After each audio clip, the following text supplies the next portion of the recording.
I encourage you to read God's Word daily and preach the gospel.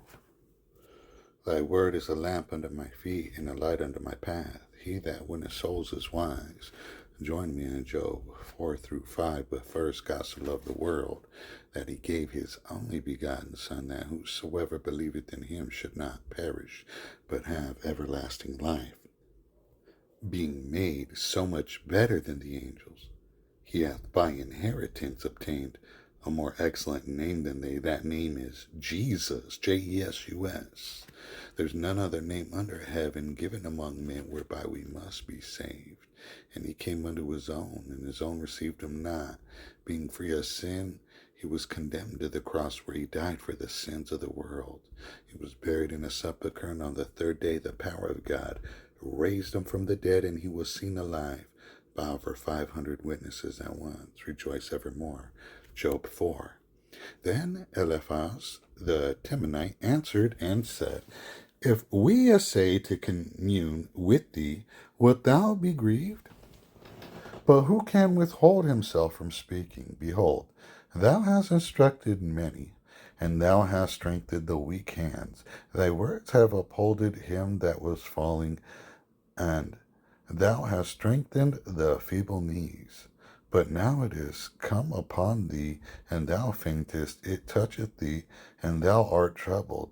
Is not this thy fear, thy confidence, thy hope, and the uprightness of thy ways? Remember, I pray thee, whoever perished, being innocent, or where were they the righteous cut off? Even as I have seen, they that plow iniquity and sow wickedness reap the same. By the blast of God they perish, and by the breath of his nostrils they are consumed. The roaring of the lion, and the voice of the fierce lion, and the teeth of the young lions are broken. The old lion perisheth for lack of prey, and the stout lion's whelps are scattered abroad. Now a thing was secretly brought to me, and mine ear received a little thereof. And thoughts from the visions of the night, when deep sleep falleth on men, fear came upon me, and trembling, which made all my bones to shake. Then a spirit passed before my face, the hair of my flesh stood up. It stood still, but I could not discern from thereof. An image was before mine eyes. There was silence, and I heard a voice saying, Shall mortal man be more just than God? Shall a man be more pure than his Maker? Behold, he put no trust in his servants, and his angels he charged with folly. How much less in them that dwell in houses of clay, whose foundation is in the dust, which are crushed before the moth? They are destroyed from morning to evening. They perish forever without any regarding it. Doth not their excellency which is in them go away? They die even without wisdom. Job 5. Call now, if there be any that will answer thee, and to which of the saints wilt thou turn? For wrath killeth a foolish man, and envy slayeth the silly one. I have seen the foolish taking root, but suddenly I cursed his habitation.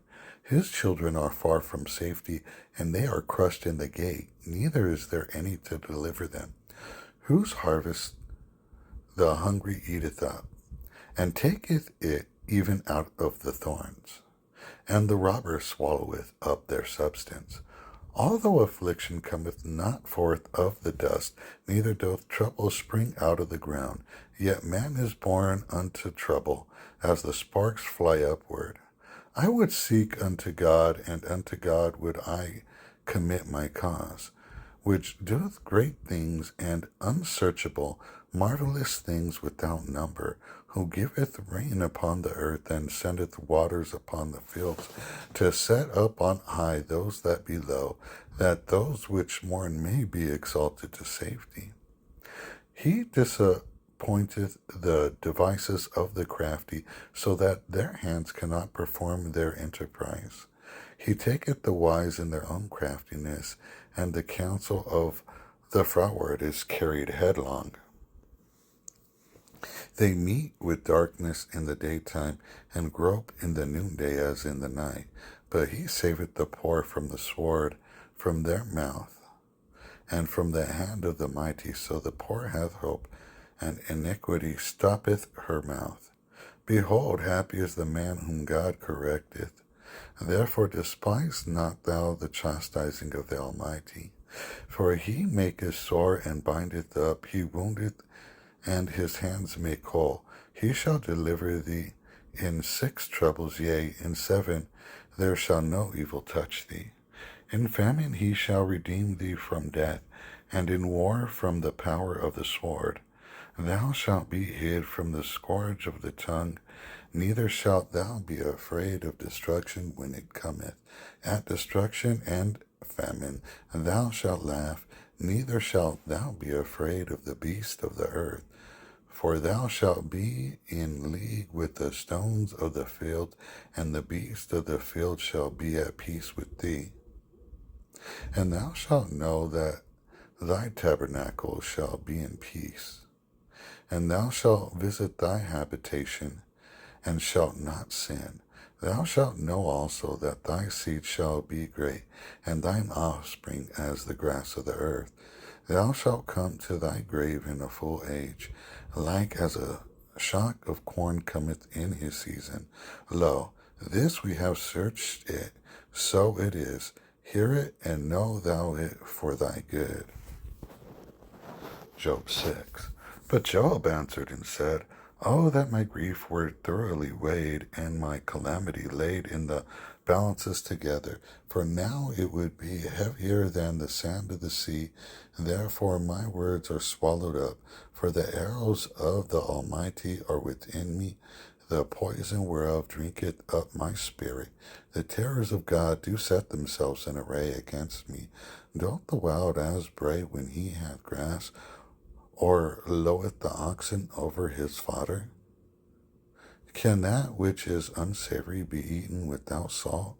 Or is there any taste in the white of an egg? The things that my soul refuseth to touch are as my sorrowful meat. Oh, that I might have my request, and that God would grant me the thing that I long for. Even that it would please God to destroy me, that he would let loose his hand and cut me off. Then should I yet have comfort. Yea, I would harden myself in sorrow. Let him not spare, for I have not concealed the words of the Holy One. What is my strength that I should hope, and what is mine end that I should prolong my life? Is my strength the strength of stones, or is my flesh of brass? Is not my help in me, and is wisdom driven quite from me? To him that is afflicted, pity should be shewed from his friend, but he forsaketh the fear of the Almighty. My brethren have dealt deceitfully as a brook, and as the stream of brooks they pass away, which are blackish by reason of the ice, and wherein the snow is hid. What time they wax warm, they vanish. When it is hot, they are consumed out of their place. The paths of their way are turned aside, they go to nothing and perish. The troops of Tema looked, and the companies of Sheba waited for them. They were confounded because they had hoped. They came thither and were ashamed. For now ye are nothing, ye see my casting down, and are afraid. Did I say, Bring it unto me, or give a reward for me of your substance, or deliver me from the enemy's hand, or redeem me from the hand of the mighty? Teach me, and I will hold my tongue, and cause me to understand wherein I have erred. How forcible are right words! But what doth your arguing reprove? Do ye imagine to reprove words and the speeches of one that is desperate, which are as wind? Ye overwhelm the fatherless, and ye dig a pit for your friend. Now therefore be content. Look upon me, for it is evident unto you if I lie. Return, I pray you, let it not be iniquity. Yea, return again, my righteousness is in it. Is there iniquity in my tongue? Cannot my taste deserve discern perverse things,